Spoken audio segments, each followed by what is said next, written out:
Film ini berjudul Chef. Saya sendiri udah 3 kali nonton film ini berulang-ulang karena sangat inspiratif banget. Dan bagi kalian yang suka masak atau mungkin suka nonton film MasterChef Indonesia, mungkin kalian juga bakalan suka banget sama film yang satu ini. Oke, tokoh utama dari film ini bernama Chef Carl Casper. Dia adalah seorang chef yang terkenal dan sudah bekerja di sebuah restoran yang terkenal selama 10 tahun lebih, dan hampir semua orang tahu nama Carl ini karena masakannya yang terkenal sangat enak. Bisa dibilang seluruh hidupnya dia gunakan di dapur bersama 2 orang asisten kokinya yang bernama Martin dan Tony. Mereka berdua adalah rekan dapur yang sangat setia nih guys sama si Carl ini. Dan karena seluruh hidupnya dihabisin di dapur, maka dia kehilangan hal penting lain di hidupnya nih guys, yaitu keluarganya, anaknya, istrinya, dan bahkan kebahagiaan dirinya sendiri. Carl udah bercerai sama istrinya dan dia nggak kenal dekat sama anaknya sendiri. Dan bahkan Carl pun nggak tahu apa yang sebenarnya bisa ngebuat dia bahagia. Dan singkat cerita, malam itu akan ada seorang kritikus makanan dari sebuah media yang terkenal bakalan datang dan akan ngekritik menu dan masakan di restoran tempat Carl kerja. Carl udah nyiapin semuanya dan dia udah yakin sama menu barunya yang super enak. Tapi pas di tengah persiapan, si owner restoran yang bernama Riva datang ke dapur dan nyuruh Carl buat nggak ngubah menu makanannya malam ini. Dan nyuruh Carl tetap masak menu yang sama dengan yang tiap hari disajiin di restoran. Karena owner restoran itu nganggep bahwa itulah menu yang terkenal di restoran itu. Tapi Carl beda pendapat nih guys. Dia ngerasa kalau menu itu udah 10 tahun lebih setiap harinya dihidangin di restoran itu, dan si kritikus makanan itu juga udah pernah nyicipin menu itu sebelumnya. Jadi Carl ngerasa harus ngebuat sesuatu yang baru, yang berbeda dari yang sebelumnya. Dan tentunya di malam sebelumnya si Carl udah nyoba dan berhasil ngebuat menu yang enak banget. Tapi debat antara Carl sebagai chef dan Riva sebagai owner restoran itu berakhir dengan tetap keputusan ada di tangan Riva sebagai owner. Dan Carl malam itu harus tetap sajiin menu makanan yang sama. Singkat cerita, datanglah si kritikus makanan itu yang bernama Ramsay. Nama lengkapnya Ramsay Michel, kita panggil aja Ramsay, dan dia nyobain makanannya. Kemudian Ramsay itu nulis di berbagai medianya seperti website, blog, Twitter, dan media-media kuliner lain bahwa makanan yang dimasak sama Carl malam itu nggak enak. Coklatnya kurang melted, membosankan, dan menunya pun sama seperti apa yang pernah kritikus itu makan 10 tahun lalu. Membaca tulisan si Ramsay itu, Carl pun langsung down karena seluruh hidupnya dia dedikasiin sebagai chef, tapi ternyata masakannya mengecewakan. Lalu Chef Carl itu nggak tidur dan nggak pulang, dan ngabisin waktunya semalaman buat masak dan nyoba buat masakan baru seenak mungkin. Tanpa terasa waktu udah pagi, dan Martin sama Tony yaitu asisten kokinya yang baru datang ke dapur pun langsung nyobain masakan baru Chef Carl itu.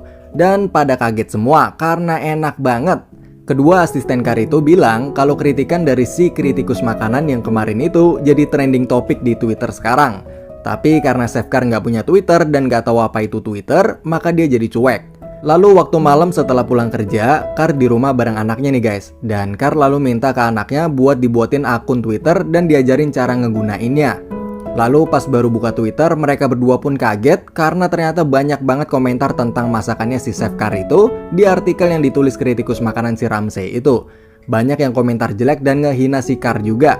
Akhirnya Chef Carl pun nantang si Ramsay itu buat datang lagi malam ini ke restorannya dan dia bakal masakin masakan terenaknya. Alhasil di Twitter pun rame yang retweet nih guys, dan jadi trending topik. Akhirnya restoran pun malamnya penuh banget, banyak yang pesan meja. Malam itu jadi malam teramai restoran itu selama restoran itu berdiri. Nah, si Carl pun udah nyiapin menu masakan terenaknya nih guys. Dan di tengah persiapan, lagi-lagi si Riva yaitu owner restoran itu bilang kalau Carl mesti masak masakan menu yang sama seperti yang biasanya dan gak boleh dirubah sama sekali. Carl pun kaget karena semua orang yang datang di restoran malam itu karena pertandingan dia dan Ramsay, tapi justru dia gak boleh masak masakannya sendiri. Cekcok pun terjadi dan puncaknya Carl keluar dari dapur dan berhenti kerja.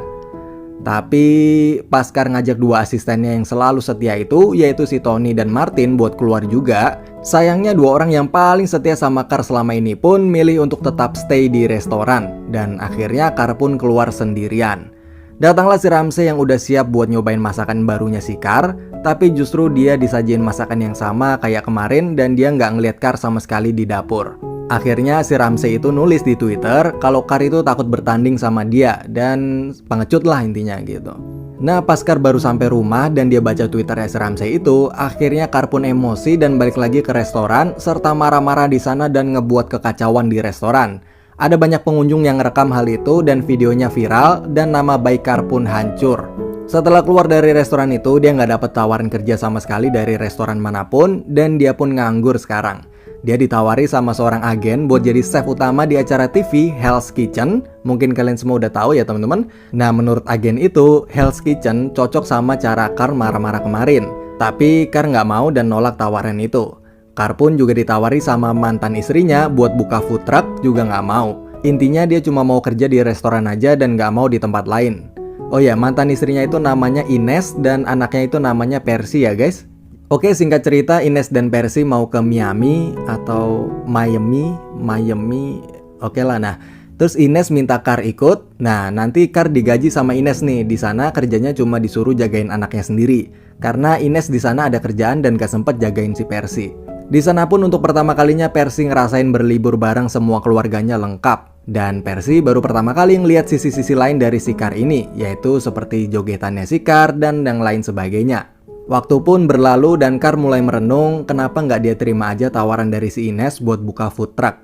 Dan semuanya juga dimodalin sama si Ines. Akhirnya Carr pun setuju dan datanglah truknya. Tapi kondisi truknya parah banget nih guys, karena dari mobil bekas mungkin. Dan singkat cerita, Carr dan anaknya beresin semuanya berdua bareng. Setelah semua bersih dan beres, Carr pun mikir kalau dia bakal kesusahan masak di dapur, sendirian cuma dibantuin sama si Percy doang.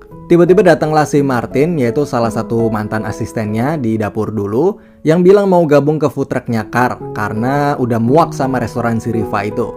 Dan yap, mulailah mereka bertiga akhirnya langsung mulai buka food trucknya saat itu juga, dengan pelanggannya yaitu para tukang di sekitar tempat itu. Di film ini yang saya suka adalah banyak banget nih guys, pelajaran-pelajaran dari seorang chef yang hidupnya cuman untuk masak aja. Banyak kata-kata dari Carr yang ngena banget, seperti waktu ngajarin anaknya buat manggang roti doang, tapi si Carr bilang, seluruh hidupmu sekarang ada di roti dan panggangan itu. Kalau pangganganmu itu kacau, maka seluruh duniamu juga akan kacau. Di situ saya belajar banget tentang arti fokus dan totalitas. Carr juga ngajarin kalau masakan yang nggak sempurna berarti masakan itu juga nggak pantas buat dikasih ke orang lain.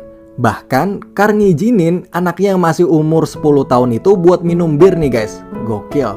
Tapi karena rasa bir itu nggak enak, maka si Percy itu muntahin dan ngebuang sendiri botol birnya.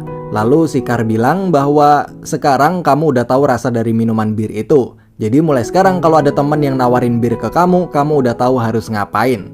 Oke, kita lanjut lagi ke ceritanya. Perjalanan dari food truck itu pun berlangsung. Truk berhenti dari kota ke kota dan buka di setiap tempat manapun yang truk itu singgahin. Dan setiap singgah dan berhenti di kota yang berbeda, maka menunya juga bakalan beda juga nih guys. Tapi si Carr ini ngerasa aneh, kenapa setiap baru buka selalu rame dan orang-orang pada ngantri, padahal baru banget parkir tuh mobil.